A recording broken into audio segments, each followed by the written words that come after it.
Tu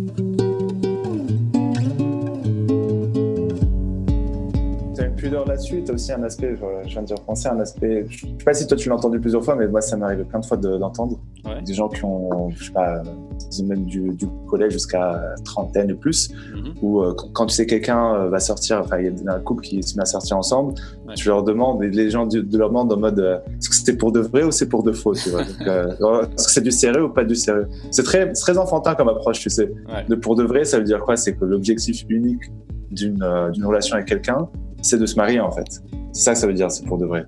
Ouais. C'est tu as le goal ultime. Si tu engages une relation avec quelqu'un, c'est pas juste parce que il y a une bonne connexion.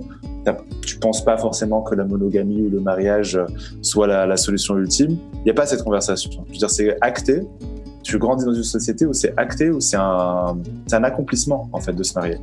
Et ça se retranscrit de plusieurs manières. Hein. Pour certains, même la première relation qu'ils vont avoir quelqu'un, c'est avec leur partenaire marié. Donc le mariage, c'est aussi pour beaucoup une libération en fait. Tu vois, de ne plus avoir à être dans le foyer familial ou de pouvoir enfin avoir un rapport sexuel. Que les gens veulent se marier. Tu vois, c'est la base. Il y a beaucoup de charlatans aussi qui font miroiter un mariage à des nanas, etc. En réalité, juste pour avoir un rapport sexuel, quoi.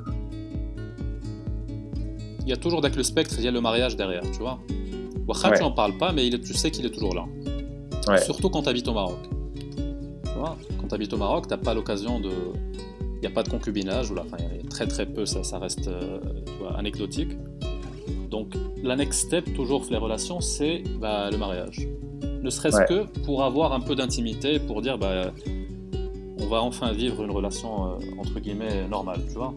C'est ça. La loi donne ça, les traditions donnent ça. Tu sais, tu peux pas aller dans un hôtel si t'es pas un couple marié. Plusieurs choses qui impliquent la chose. Tu peux pas emménager ensemble si t'es pas un couple marié non plus. Ouais. Même si la famille le tolère, ça reste compliqué. Mais c'est là où je trouvais ça un peu intéressant, où tu sais cet objectif ultime du mariage, pour certains, il est vu comme une libération en fait, parce que tu sors, tu sors du foyer familial, je veux dire, parce que tu sors du tabou, pas forcément du pudique, mais j'ai un mari et c'est normal, et même tu dois consommer le mariage en fait. Pour nous, je pense qu'on est un peu peut-être une autre génération, une génération qui voit aussi autre chose, même si pas tout le monde de notre génération pense de la même manière, je pense. Mais de voir le mariage, moi je le vois comme une contrainte aujourd'hui.